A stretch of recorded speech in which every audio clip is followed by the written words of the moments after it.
Ladies and gentlemen, Raider Nation. Can you feel that electricity crackling through the desert air at Allegiant Stadium? It's mid-November, the lights are blazing, and the silver and black are grinding through a season that's testing every ounce of that famous Raider grit. But tonight, we're hitting pause on the scoreboard to zoom in on the future. The 2025 draft class that had us all dreaming big back in April. Was it a home run, a swing and a miss? Or are we just watching the slow burn of young talent finding its fire? Buckle up, because we're diving deep into the Las Vegas Raiders rookie report card. 9 games in, the grades are in, and spoiler alert, it's complicated.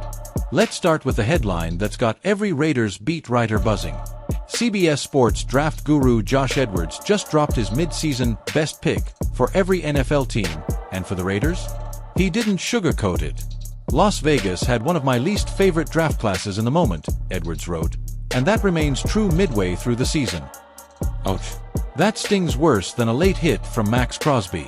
Edwards singled out running back Ashton Janty, the Boise State phenom taken in the first round, as the obvious bright spot, but even there, the shine's a little dimmer than we expected.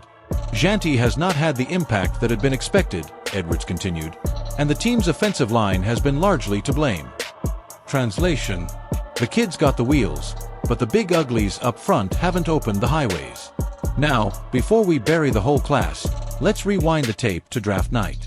John Spytek, new sheriff in the GM chair, walked to the podium with a checklist longer than the Vegas Strip. Fix the trenches, upgrade the secondary, inject explosiveness into the run game. Mission accomplished on paper. Janty, a Heisman finalist who ran for 2,000+ yards in college. Offensive lineman Charles Grant, a mountain of a man out of Georgia with all SEC honors. Cornerback Darian Porter, a twitchy cover guy with ball skills that had scouts drooling.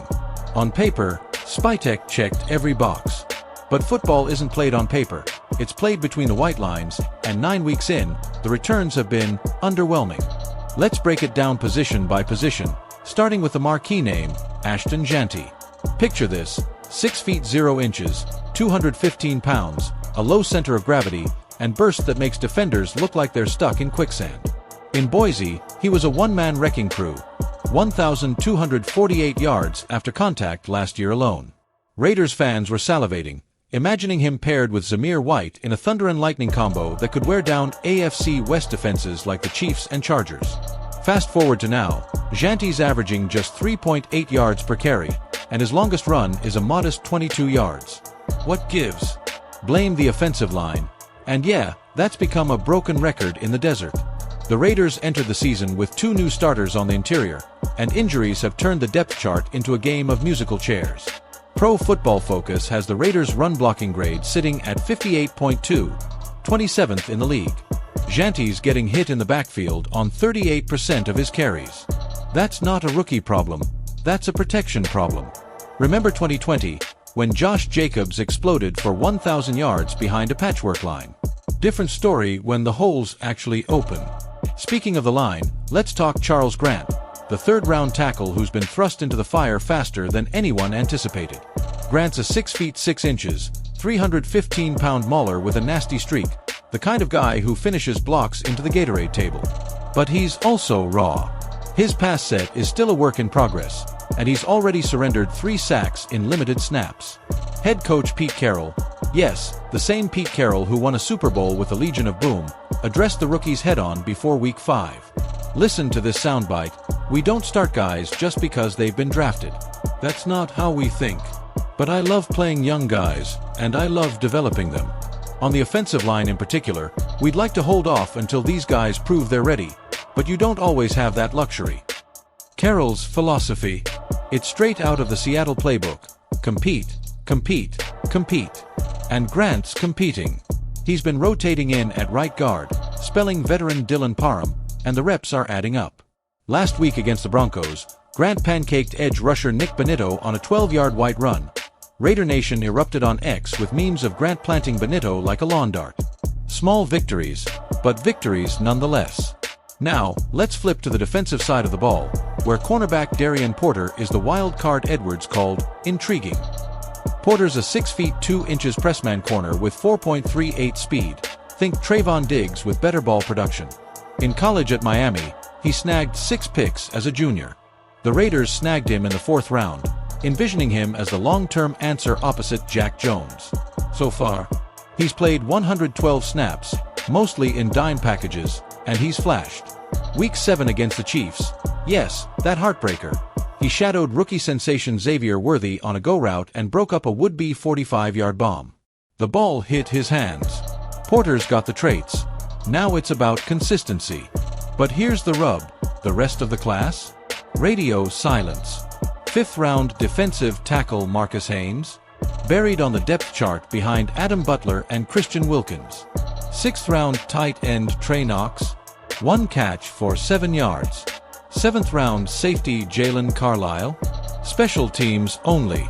It's not panic time. Remember, Max Crosby was a 4th rounder who didn't start until year 2, but the early returns aren't lighting up the marquee. Let's put this in historical context, because Raider Nation lives on legacy. This franchise has a knack for unearthing gems late. Howie Long, 4th round, 1981. Tim Brown, 6th round, 1988. Hell, Darren Waller was a 6th rounder by the Ravens before the Raiders turned him into a Pro Bowl monster. Spytek's draft isn't a bust yet, it's just simmering. And in a division where Patrick Mahomes and Justin Herbert are slinging it 40 times a game, you need your rookies to grow up fast. Statistically, the 2025 Raiders rookies have combined for 412 snaps, 12% of total offensive and defensive plays. Compare that to the Chiefs, whose rookie class is at 28%. Kansas City's 1st-round edge rusher already has 4.5 sacks. The Chargers' rookie left tackle has allowed 0 pressures in pass pro. The Broncos, their 3rd-round running back is averaging 5.1 yards per carry. The AFC West is a meat grinder, and right now, the Raiders kids are bringing plastic forks to a knife fight. But let's hear from the locker room. I caught up with veteran leader Robert Spillane after practice. Here's what the linebacker had to say about Janty, kid's a dog. You see it in meetings, he's got that quiet confidence. The line's gotta hold up, but when they do, watch out. He's got that Marcus Allen wiggle, man. Spillane invoking Marcus Allen? That's not hyperbole, that's Raider DNA talking. And Coach Carroll? He doubled down in his presser. Charles Grant's working like crazy. Coach, I might have to play right now. That's the attitude we want. No expectations other than the obvious. Fill a spot, show it, bring it to life. Carroll's not wrong. Remember his Seattle teams? Rookies like Richard Sherman and Cam Chancellor didn't start day 1. They earned it. So where do we go from here? 3 predictions from the desk. Ashton Janty finishes with 800 scrimmage yards and finds the end zone in Week 12 against the Chiefs. Mark it. Charles Grant locks down right guard by December, cutting the interior pressure rate in half. Darian Porter snags his first NFL pick in the season finale, maybe off a tipped Herbert pass. Playoff implications? Huge. The Raiders sit at 5-4, 1 game back in the wild card race. If these rookies click, that late season surge we saw in 2022, when they rattled off 4 straight wins, becomes reality. If not, it's another offseason of what-ifs and mock drafts. Raider Nation.